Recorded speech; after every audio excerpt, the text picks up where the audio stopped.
Oi, eu sou Ana Paula Gomes e hoje eu estou aqui para compartilhar com você que está aqui comigo o resumo final da nossa jornada de leitura de 1 Tessalonicense. Nós caminhamos até aqui lendo capítulo por capítulo, permitindo que o Senhor ministrasse aos nossos corações de forma pontual e que nesse momento eu e você possamos mais uma vez nos debruçar diante desta palavra que deveria ser um estilo de vida para nós, que de fato deveria nos provocar a sermos pessoas forjadas e cada vez mais munidas daquilo que o Senhor nos deixou e nos inspira a fazer por meio das Escrituras, que eu e você possamos mais uma vez ser mulheres que se permitem ser ensináveis através desses ensinamentos e que nós possamos ter um coração atento àquilo que o Senhor vai ministrar conosco agora, por meio dessa meditação final. Se você sentir de compartilhar com alguém, sinta-se livre, deixe o Senhor te usar de uma forma muito especial e que nós possamos trazer à tona tudo aquilo que nos traz esperanças. Amém? Então, 1 Tessalonicense nos falou muito sobre fé, né? É uma carta que remete muito a essa palavra fé. E a fé, ela nos provoca, porque a fé é nós caminharmos por algo que nós não estamos vendo, é caminharmos com base em convicções. Então, nós olhamos para este livro e compreendemos que nós precisamos sair das nossas zonas de conforto, porque a fé nos remete a caminhar em uma direção que muitas vezes não vai ser confortável. E ao longo desses 5 capítulos, Paulo, né, no caso, ele traz muita humanidade, porque ele não escreve apenas como um líder espiritual, pelo menos nas minhas perspectivas, mas ele escreve como alguém que ama profundamente aquelas pessoas. Quando nós vamos olhar primeiro para o primeiro capítulo, por exemplo, ali fala de um Paulo que começa agradecendo, porque a fé daqueles irmãos não era apenas um discurso bonito. Ela podia ser percebida em atitudes, em amor, em perseverança. E isso deveria nos fazer pensar que tipo de fé as pessoas conseguem enxergar em nós quando as palavras acabam. Eu falei muitas vezes que nós estamos vivendo em um tempo em que é muito fácil falar sobre Deus, publicar versículos, compartilhar mensagens que inspiram. Mas a verdadeira fé, ela só aparece naqueles momentos que ninguém está nos vendo, só nos bastidores. E as pessoas que mais vão detectar essa fé em nossas vidas é a nossa família, é a maneira como reagimos às dificuldades, é a forma como nós escolhemos amar, porque amar é uma escolha, uma decisão, mesmo quando nós estamos cansadas. Então nós precisamos nos questionar. A nossa forma de viver revela a face de Deus? Se alguém que nunca teve oportunidade de abrir uma Bíblia, de ler alguma passagem, nos conhecer, ela conseguirá nos achar uma pessoa que transmite algo que tem características do nosso Pai, que é o Senhor? Eu e você, minha irmã, nós lembramos o nosso Pai? Nós temos reações do nosso Pai? Nós temos atitude de um Deus que não se vê através de tudo que Ele nos ensina? Porque um filho, uma filha, ela muitas vezes vai ter característica do seu pai. Eu e você temos essa característica, e quem melhor para responder isso do que nós? Porque nós precisamos nos examinarmos. A palavra de Deus, ela é clara quando ela diz: se cada um examinar a si mesmo, nós não precisaríamos ser julgados. Então que eu e você possamos meditar sobre isso. Quando nós vamos ali relembrar sobre o capítulo 2, nós lembramos ali que Paulo, ele abriu seu coração. Ele lembra que ele nunca esteve buscando reconhecimento ou vantagem. Muito pelo contrário. Ele cuidava das pessoas com muito acolhimento. E ele comparou seu cuidado com de uma mãe que alimenta os seus filhos. E ao mesmo tempo, ao cuidado de um pai que ensina e encoraja.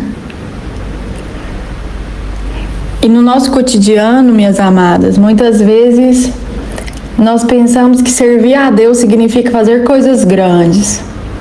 E Paulo, ele nos mostra que não é exatamente assim. Servir pode ser um simples ato de ouvir, de acolher, de ter paciência ali naqueles momentos mais desafiadores do nosso dia a dia. Aconselhar, permanecer, mesmo quando nós queremos nos afastar. Muitas de nós carregamos o peso de termos que carregar o mundo nas costas. Só que Deus, ele nos lembra que a força mais genuína não é de resolver tudo. É de simplesmente permanecer naquilo que está presente. E esse presente, ele é um presente. Porque viver em fé o presente de uma forma assim, muito intencional, prestando atenção nos detalhes, procurando ser ministrada constantemente pelo Espírito Santo, questionar: Espírito Santo, o que o Senhor quer falar comigo nesse momento? O que o Senhor deseja me ensinar? Porque a nossa humanidade constantemente, ela vai necessitar ser forjada. Então, nós precisamos sermos sensíveis para ouvir a voz do Senhor por meio de tudo aquilo que Ele nos ensina constantemente. O Espírito Santo, Ele nos revela constantemente o que o Pai deseja. Então, nós precisamos ter essa sensibilidade. No capítulo 3, Paulo, ele continua ali trazendo algumas questões para nós, porque ele enviou alguém para saber como os tessalonicenses estavam, porque ele entendia que a fé também precisava de cuidado. Então, isso me faz pensar que esse capítulo 3, ele poderia ser um confronto de maneira muito prática, porque muitas vezes nós somos cercadas de mensagens, só que essas mensagens, né, porque hoje nós temos o tempo todo troca de mensagens através das redes sociais, nem sempre são relacionamentos profundos. Nem sempre são pessoas que estão ali de fato nos acolhendo. Nós sabemos muito sobre a vida de todo mundo, mas nós não sabemos verdadeiramente o que acontece lá no cotidiano daquela pessoa, nos bastidores. Então, isso nos faz analisar que nós precisamos ter os nossos Timóteos para trazer realmente informações genuínas e através desses Timóteos nós podemos entender que de fato existe cuidado, existe acolhimento. Que nós possamos também, minhas irmãs, relembrando o capítulo 4, entender sobre a santidade de uma forma assim muito clara. Esse capítulo foi muito desafiador, pelo menos para mim, porque Paulo, ele fala sobre uma vida que agrada a Deus, ele fala sobre pureza, ele fala sobre domínio próprio, ele fala sobre amor ao próximo, ele fala sobre uma vida tranquila. E aqui, se eu e você formos analisar, porque nós precisamos olhar para a palavra de uma forma assim muito analítica, Paulo, ele não fala de grandes feitos espirituais, ele fala de uma vida comum. Ele fala de rotina, de trabalho, dos relacionamentos, da maneira como nós administramos os nossos desejos. E isso nos leva a uma reflexão. Porque nós vivemos numa cultura que diz assim: faça o que você sentir vontade, não é mesmo? Mas Deus nos questiona. Aquilo que sentimos está nos conduzindo para uma vida que nós verdadeiramente podemos estar alicerçadas nele? Será que o que nós queremos hoje nos fará bem amanhã? Neste capítulo, Paulo ainda fala sobre esperança, né? A esperança da volta de Cristo. Uau! A esperança da glória. Mas ele não remete a medo, porque esperança é algo que gera vida em ti, gera consolo, gera refrigério.